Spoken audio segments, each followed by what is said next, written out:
Hello, and welcome to another episode of Skyrim Plus. Today we're featuring Tur Beag, and that's about as good as that's going to sound with my Tennessee accent. Let's check out the map. Here we are at Tur Beag. We are on the same island as the Lady Stone, near Half Moon Mill, Falkreath, Riverwood, and here we are again at Tur Beag. As advertised, the home is on the same island as the Lady Stone, so we are right in the middle of Lake Ilinalta. If you have the Sky Shards mod, there is one right next to the home, and you'll notice that you have a quaint boat dock right on the lake. Look at all of the beautiful trees and landscaping. One of my favorite features is the stone gate with the roses. Let's drop down and get a closer look. Whoa, okay, maybe not that close. Now that we've landed, let's go check out this front porch. Look at that butterfly flapping its wings, and there's Dovinique's diverse dark elf lanterns if you like the ones that I'm using. There are plenty of flowers on the front porch. Look at that dragonfly on the edge of the water pitcher. And then look at this view of the lake. Isn't that fantastic? You have a little dining table outside to take advantage of days like today if you want to just sit out and enjoy the weather. And look at this pool that you have, and you have a couple of chairs in there that you can sit too. Okay, let's turn around and see what's on this side. You've got a little bench and some instruments to play to impress all of your friends. And now let's head down these stairs. This is our main crafting area for the home, including everything except for Alchemy, which is located inside the home. But we start with some name storage for weapons, a crucible, which is the same thing as a smelter, war storage, an arcane enchanter with a cool glowing effect. You've got a tanning rack, an outhouse, a grindstone, a workbench, an anvil to complete your smithing suite, ingot storage, and then you've got storage for pelts, linen wraps, leather, soul gems, human bits, salts, and gemstones.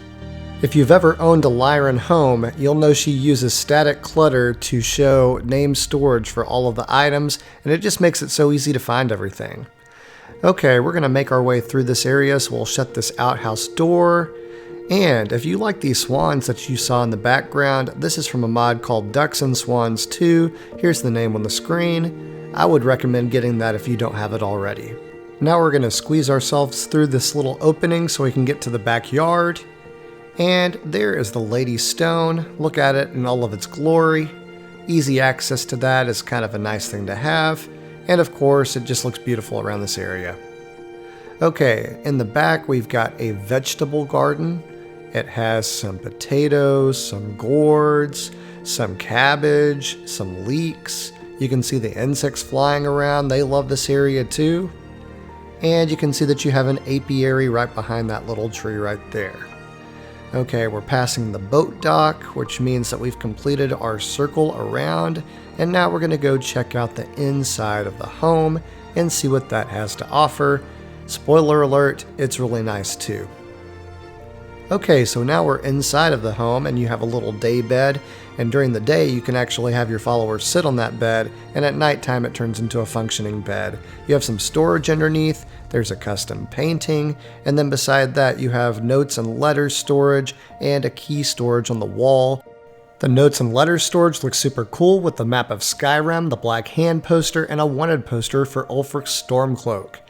Then we turn towards an accent wall that acts as a bookshelf, surrounded by bookcases on either side, and underneath those are safes for your valuables, and the drawers act as name storage for your unique items and treasures. Then you've got a circular window, a noble chair, and then this handy dandy light switch that turns on and off the lights that are near the bookshelves. As Mr. Miyagi might say, lights on, lights off. Okay, there's no verifiable proof of that, but I think he would probably say that. Inside of this dresser, you've got your woodcutter's axe, your pickaxe, supplies for soap making, etc.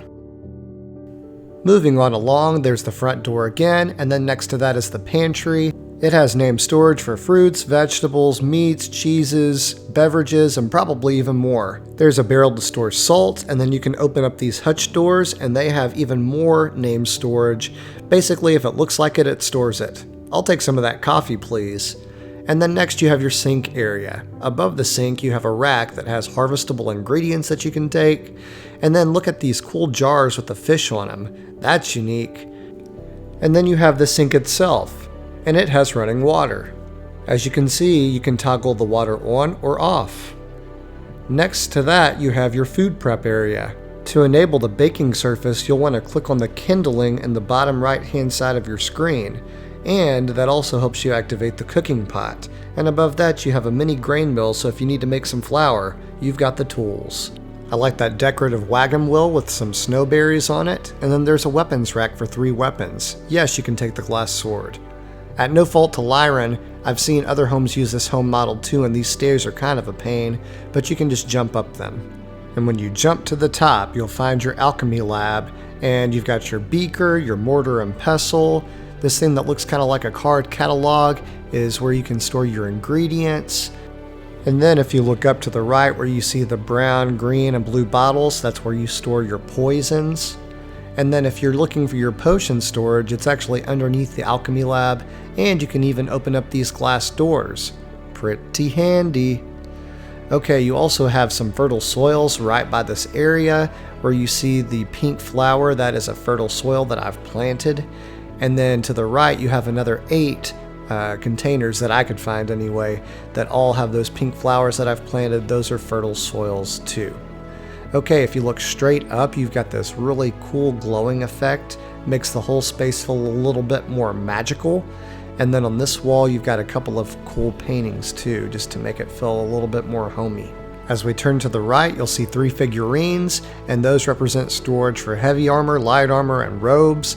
And the 4 drawers below that, going from left to right, stores jewelry, hats and helmets, gloves and gauntlets, and circlets. Below that is a drawer for junk, and below that is storage for noble clothing and common clothing. Then you have a custom painting of a netch. I wouldn't mess with one of those on your own. And then you've got a double bed for you and your partner to share. And then there's a candle that stays unlit during the day and it lights up at night. Very intuitive. Okay, time for some final thoughts. Lierin designed a functional home in a highly desirable area. The home has amazing landscaping, all expected crafting stations, tons of named storage, fertile soils, and clickies. I'll leave the links to the videos I've made of her and her friend Kriemen's mods in the description. These can be downloaded from their site, Mixwater Mods. If you need some help adding manual downloads to your mod manager, let me know in the comments. I hope you enjoyed the show. This concludes our tour of Tur Beag. If you enjoyed the show, please click the like button and leave a comment with your thoughts. To see more of my past tours, click the playlist on the top left. To see my future content, click the channel icon on the bottom left to subscribe. And to never miss an episode, click the bell icon to receive notifications of when I post. As always, thanks for watching. I'll catch you on the next episode.